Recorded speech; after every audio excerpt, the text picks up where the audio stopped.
자, 안녕하세요. 여승재 전문가입니다. 자, 여승재 전문가의 골든타임. 자, 오늘 주제는요, 제가 메디포스트 두 번째 성공, 이렇게 짤막하게 정해 보았는데요. 자, 원래는 월요일에 주간 국제금융 주요 이슈 및 전망과 함께, 코스피 종합주가지수 차트도, 한번 점검을 하고, 또 관심 종목, 이제 주요 종목들 또 말씀을 드리는 시간이었는데, 내일이면은 9월의 마지막 거래일이죠. 그리고 이제 추석 연휴, 앞두고 있기 때문에 이번 주, 주간 국제금융 주요 이슈, 중요한 부분들도 있긴 하지만 그 부분은 추석 연휴로 인해서, 그냥 지나갈 것으로 좀 예상이 되어지고, 주간 국제금융 주요 이슈 중에 이제 그 미국 대선 후보들의 첫 번째 TV 토론, 요 부분이 이제 추석 연휴 이후에 영향을 주겠죠. 이제 그런데 제가 주식 전문가이지만 정치 전문가는 아니잖아요. 그러니까는 주제는 정해져 있지만 TV 토론에 대한 그 주제는 정해져 있지만은 제가 바이든 후보나 지금 현 트럼프 대통령이 무슨 말을 할지는 제가 전혀 모르잖아요. 그쵸?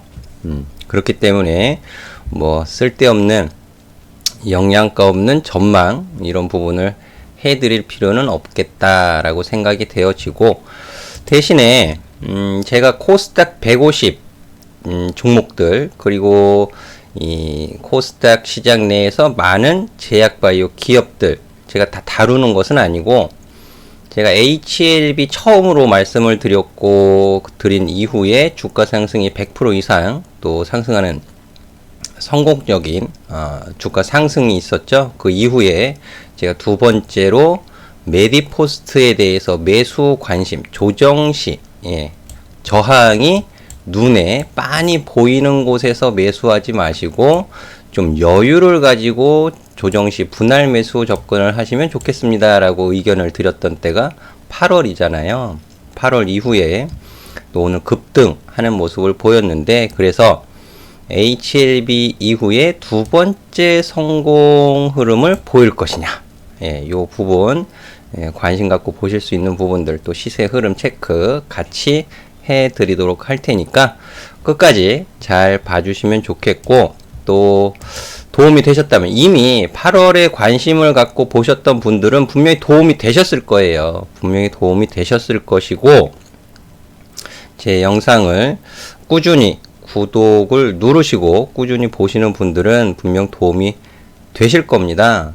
도움이 되셨다라고 저는 생각이 되는데, 마찬가지입니다. 오늘 처음 제 영상을 보시는 분들 구독 누르시고 꾸준히 좀 보시면 주식 투자 하시는 데 있어서 분명 큰 도움이 되신다라는 말씀을 덧붙여서 해드리도록 하겠습니다. 주간 국제금융 이슈 제가 방금 그 TV 대선 토론, 요 부분에 대해서 말씀을 드렸는데, 대선 전 세 차례 대선 후보의 이 토론 중에 첫 번째가 이번 주에 있는 거예요. 9월 29일 날 클리블랜드주에서 개최가 되는데요. 보실 부분은 뭐 단순 명료하죠. 두 후보 간의 지지율 격차 변화, 이 부분에 따라서 시장에서는 뭐 바이든 후보의 수혜주, 그리고 뭐 그런 말들이 많잖아요. 하다 보니까는 관련된 종목들에 또 관심 있고 투자를 하신 분들이라면 지지율 격차 이런 부분에는 좀 주목을 하실 필요가 있다, 이 정도 말씀을 드리고, 이제 본격적으로 메디포스트, 그리고 제가 말씀을 드렸던, 그러니까 조정 시에 매수할 수 있는 부분들 말씀을 좀 드려보도록 하겠습니다. 자, 먼저 코스피 종합주가지수 차트를 일단 먼저 보도록 하겠는데요. 상승의 추세는 일단락이 되었습니다 라는 부분을 말씀을 드렸어요. 근데 이 부분을 말씀드리기 전에 월요일에도 제가 지난주 월요일에 미국 나스닥 지수, S&P 500 지수 상승의 추세가 일단락이 되었다, 대응하기가 쉽지 않다, 이런 부분을 감안하셔서 유연한 대응이 필요하겠다 라는 부분을 짚어드렸습니다. 그러면서 22일 그리고 23일인가요? 제가 이렇게 9월 22일 한국 증시, 그러니까 추세를 한국 증시도 1단락을 시켰잖아요. 1단락 시키면서 제가 한국 증시 건전한 조정인가 추세적인 조정인가? 건전한 조정이라면 조정 시에 매수 관점으로 노려볼 수 있다라는 부분이 포인트가 되겠고요. 추세적인 조정이라면 리스크 관리를 해야 된다라는 측면이잖아요. 그래서 추세적인 조정인가 건전한 조정인가는 지지를 받을 곳에서 반등이 나오는지 아니면 지지를 깨고 지지받을 수 있는 구간에서 지지를 이탈시켜서 밑으로 밀어버리는지에 따라서 판가름이 난다라는 부분이 포인트였습니다. 해서 제가 2300포인트 이렇게 영상에서 표시를 해드리면서 설명을 해드렸어요. 여기 굿 이렇게 글씨까지 써드리면서 내려오지 않을 수 있지만 2300포인트 이하 2250포인트 부근까지 내려오지 않을 수도 있지만은 일단은 열어놓고 준비를 좀 하시면 좋겠습니다 라는 게 포인트였죠. 자, 일간 흐름에서 추세의 1단락을 시킨 이후에 추가적인 하락 약세 흐름을 보였죠. 그래서 지난주까지만 해도 참 어려웠습니다. 불안하시고 걱정이 크셨을 법해요. 또 미수를 쓰셨던 분들이라면 아마 반대 매매를 좀 당하셨던 분들도 조금은 계시지 않았을까라는 생각을 해보게 되는데요.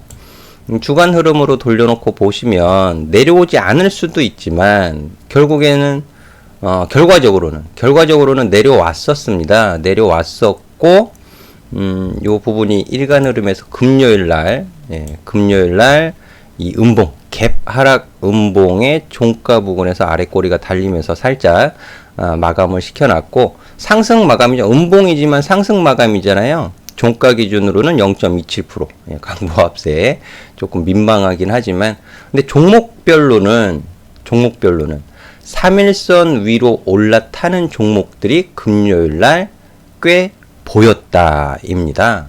꽤 보였다. 제가 이 유튜브 영상으로 그 부분을 말씀드렸던 게 있어요. 단순하지만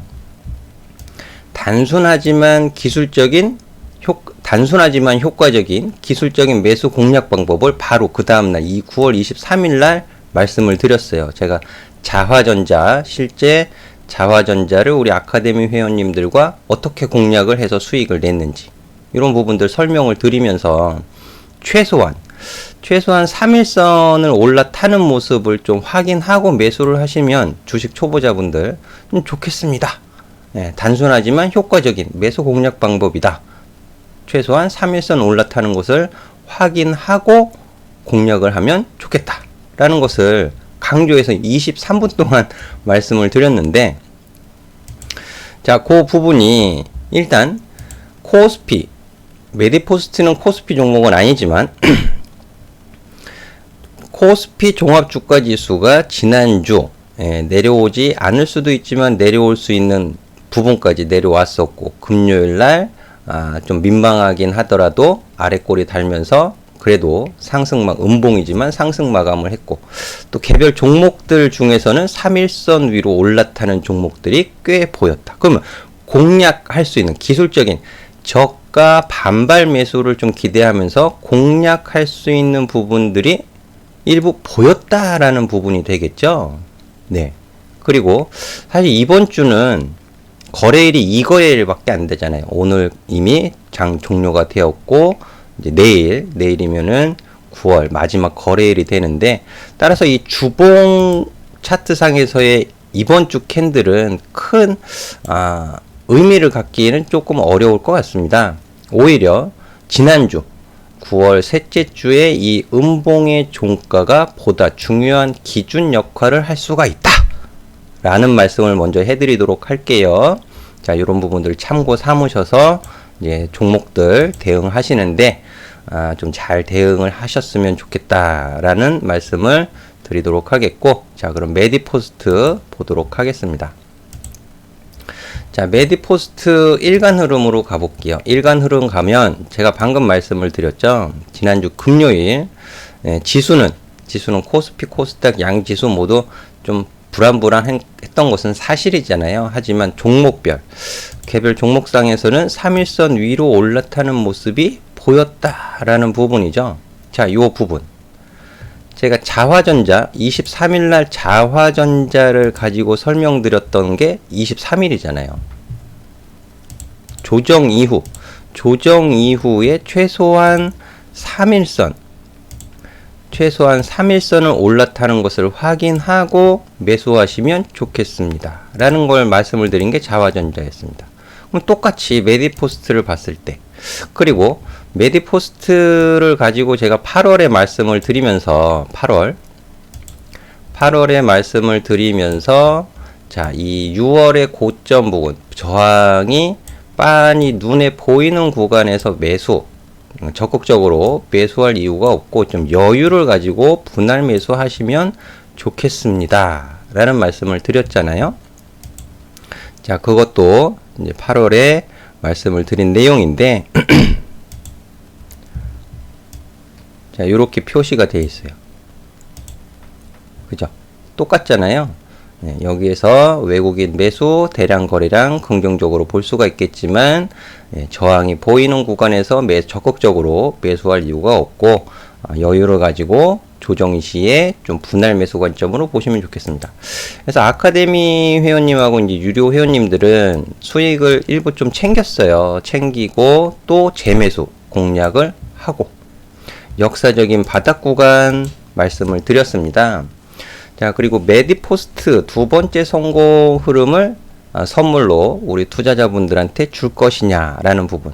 제가 메디포스트 설명을 드리면서 그동안 이제 부정적인 요인, 부정과 긍정적인 요인들이 있는데, 그동안 부정적인 요인으로 인해서 주가의 장기적인 하락과 소외를 받았다면, 이제는 좀 긍정적인 요인을 좀 더 관심을 갖고 보시면 좋겠습니다. 라는 것이 8월달 영상에 잘 설명을 해드렸습니다. 그러니까 못 보신 분들은 꼭 한번 다시 보세요. 이 메디포스트 8월 25일 영상을 다시 한번 꼭 잘 한번 봐주시면 좋겠고요. 그리고 최근에 그 일본 임상 이상 소식도 전해 주었죠.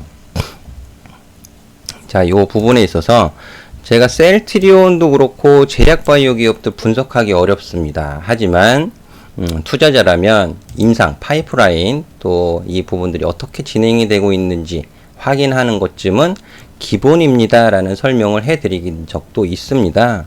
그래서 보여드릴게요. 메디포스트 지금 현황에 대해서 보시면 1세대 줄기세포 치료제 카티스템이죠. 퇴행성 또는 반복적 외상으로 인한 골관절염 환자의 무릎 연골 결선 치료제다 라는 부분이 되겠고요. 또 앞으로 제가 긍정적으로 볼 수 있는 부분 2세대 줄기세포 치료제 요 부분이죠. 2세대 줄기세포 치료제 스멉 IA-01 요 부분이 되겠는데요. 자, 이게 국내 임상 1상 승인입니다. 승인이 돼서 진행 중에 있어요. 진행 중 ING 진행 중에 있습니다. 그래서 요 부분이 1세대 줄기세포 치료제보다 조금 뭐랄까요? 어떻게 표현을 해야 될까요? 좀 더 효과적이다. 좀 타겟을 넓혀갈 수 있는 치료제가 될 수 있다.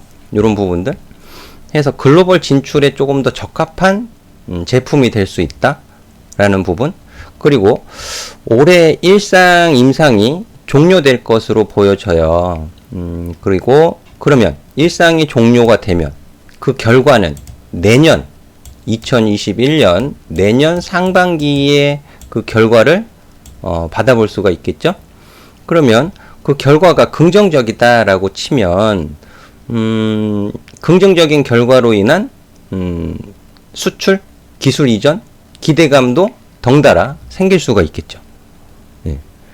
그리고 첨생법 요 가지고도 말씀을 드렸는데 시행된 이후에는 이슈가 잠시 이제 수그러들 수가 있다. 근데 결과적으로 나중에는 다시 또 살아날 수 있는 부분. 예.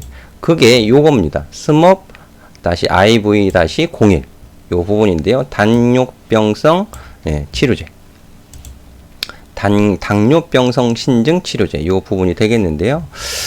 요 부분하고 이제 폐 기관지, 폐이 형성증, 이런 부분들도 좀 중요하게 놓고 볼 수 있는 라인이다 라는 말씀을 좀 드릴 수 있을 것 같아요. 해서 제가 HLB를 가지고 설명을 드릴 때도 다양한 파이프라인을 ABL 바이오죠. ABL 바이오.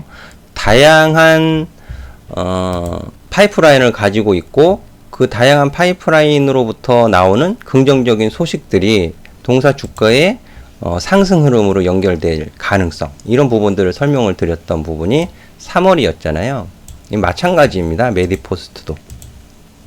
그래서 메디포스트 같은 경우에도 올해 이제 연말 그 임상 일상 종료되고 내년 상반기의 결과, 긍정적인 기대감, 이런 부분들, 또 카스 시스템의 처방을 내리는 병원의 증가. 처방을 내리는 병원이 증가가 된다라는 뜻은 뭐예요? 실적이 개선될 가능성이 높아진다라는 부분이 될 수 있잖아요. 그래서 동사의 긍정적인 심리를 만들어 갈 수 있다. 그래서 조정의 추세 안에 있다라고 말씀드렸던 때가 벌써 8월. 사실 뭐 아카데미 회원님들한테는 훨씬 그 이전에 메디포스트에 대해서 설명을 드리긴 했지만, 제가 그 부분이 8월 이후로 기회가 있었습니다. 기회가 제공이 되었고, 대량 거래량을 동반한 조정 추세를 좀 벗어내려는 캔들이 만들어지고 있다. 다만 요 저항을 이제 어떻게 소화를 할 것이냐라는 부분이죠. 6월 고점 부분에 대한 저항을 어떻게 매물 소화 과정을 거칠 것이냐, 또 조정 없이 올라갈 것이냐, 아니면 건전한 조정을 주면서 눌림목을 만들어가면서 상승할 것이냐에 따라서 대응이 조금 틀려질 거예요. 대응도 틀려지고 또 좋은 결과를 가져가실 수 있지 않을까 하겠는데요. 지금까지 제가 종목 접근을 하면서 목표로 하는 주가 어디까지 갈 것이냐, 이게 언제 올라갈 건지는 잘 모릅니다. 사실 귀신도 아니고 무당도 아니잖아요. 언제 올라갈지 어떻게 알아요? 그죠? 어느 시점이 아니고 목표로 하는 주가까지 갈 수 있을까 없을까, 목표를 어디까지 볼까, 이 부분에 있어서 제가 많은 종목들에 대해서 변곡점까지는 일단 노려본다 라는 부분이죠. 그래서 그러면 메디포스트 주봉 차트상에서 52주 이평선의 장기 이평선의 변곡점은 어디에서 만들어졌나요? 5만원 위로 55,000원 가격 부근에서 변곡점이 만들어졌습니다. 그러면 ABL 바이오 같은 경우에도 100% 이상 수익을 제공이 되었었어요. 그러면 메디포스트 25,000원에서 3만원 사이로 매수 구간을 잡아가셨다면, 이 가격 구간에서 5만원까지 간다라고 치면, 55,000원 가격 부분까지, 변곡점 가격까지 노려본다고 치면 꽤 좋은 수익을 기대를 해 보실 수가 있겠죠. 그런데 이게 단기적으로 갈 건지, 아니면 뭐 내년 상반기까지 뭐 6개월 이상, 6개월 동안 갈 건지, 그건 아무도 모르는 겁니다. 중간중간 또 유연한 대응도 필요할 법한데요. 그 부분은 제가 이제 운영하고 있는 무료 오픈 채팅방으로 찾아오시면 조금 더 빠르게 또 시세 흐름을 또 체크해 보시는 시간을 가지실 수 있을 것 같아요. 제가 오늘도 사실 장 전에 아침 8시입니다. 8시 30분 되기 전에 제가 이렇게 차트를 올려드렸어요. 현대차, 그리고 기아차, 그리고 만도도 오늘 강세 흐름을 보였습니다. 오늘 한 5% 이상 올라가는 모습을 보였는데, 그리고 마지막으로 메디포스트 똑같죠. 제가 주간 흐름에서 요 선을 그어드리면서, 제가 지난주 금요일에도 메디포스트 차트를 무료 오픈 채팅방 회원님들한테 보여드렸어요. 3일선 올라타 있는 것을, 3일선 가격 위로 올라타 있는 것을 보여드리는데, 보여드려도 뭘 아셔야 좀 공략을 하시겠죠? 모르시면 이게 뭐지? 하실 수 있습니다. 제가 아카데미 지금 연간 회원 모집을 하고 있고, 아카데미 회원님들은 또 수익 인증을 해주셨어요. 제가 지난주에 우리 유료 회원님들, 아카데미 회원님들, 메디포스트 많이 추천도 드리고 말씀도 많이 드렸는데, 이렇게 수익 인증도 올려주셨어요. 수익률 15.37%. 또 밑에 다른 회원님은 21.51% 이런 수익 인증도 올려주셨는데요. 모르면 손해보는 지지와 저항 굉장히 중요합니다. 그리고 수급을 기반으로 한, 오늘 메디포스트 장중 급등할 때 뭐 뚜렷한 이슈에 대해서 그 뉴스가 올라온 것이 아니고, 뭐 장중 외국인 대량 순매수 뭐 그런 영양가 없는 소식들이 좀 올라오는 게 눈에 보였는데요. 결국 수급은 모든 재료에 우선한다라는 부분이죠. 이런 부분들에 포커스를 두고 실전 매매를 가르쳐 드리는 곳이 여승재 전문가의 아카데미다, 이렇게 설명을 드릴 수 있을 것 같습니다. 그래서 ABL 바이오 이후에 두 번째 성공 흐름, 두 번째 성공의 선물을 줄 것이냐, 메디포스트, 저는 좀 기대를 하고 있는데요. 또 메디포스트 투자를 하신 분들이라면 또 좋은 결과 좀 기대해 보셔도 좋지 않겠느냐라는 말씀을 드리도록 하겠고, 또 조정시 매수 말씀드렸던 종목들 있잖아요. SK텔레콤 같은 경우에도 일간에서 23만원 저항입니다 라는 말씀을 드렸던 때가 6, 7, 8월입니다. 6, 7, 8월이었고 8월 둘째 주에 상승시켜 놓고 조정받아 내려왔지만 23만원 가격을 지키는 모습, 이런 부분들 좀 참고하셔서 보시면 좋겠고요. 자, 그리고 또 지난주 월요일에 말씀드렸던 파워로직스, 시장 변동성에 의해서 7,000원 가격을 좀 하회하는 주가 흐름을 보였지만, 제가 리스크 관리하는 가격으로 제시를 해드렸던 6,500원은 이탈시키지 않았어요. 이탈시키지 않고, 자, 오늘 4.39% 상승 반등하는 모습을 좀 보였는데, 저는 재차 다시 7,000원 가격 위로 올라올 것으로 보고 있고요. 이 횡보 흐름 이후에 상승의 흐름을 보일 것을 좀 기대를 하고 있으니까, 또 파워로직스 관심 갖고 접근하신 분들이라면 리스크 관리하는 가격 종가상 6,500원 지지 여부만 확실히 좀 지켜보시면서 보유를 하신다면 또 좋은 결과 있지 않을까 합니다. 그래서 오늘 메디포스트를 좀 중점적으로 설명을 드렸는데요. 추세적인 조정 추세를 벗어나서, 제가 추세 추종 전문가잖아요. 수급을 기반으로 한, 그래서 조정 추세를 벗어내서 앞으로 또 추세적인 상승 전환, 초입 국면이 되지 않겠는가 라는 말씀을 드리면서 정리하도록 하겠습니다. 자, 항상 성공 투자 응원해 드리도록 하겠고요. 저는 다음 이 시간에 다시 찾아뵙도록 하겠습니다. 감사합니다.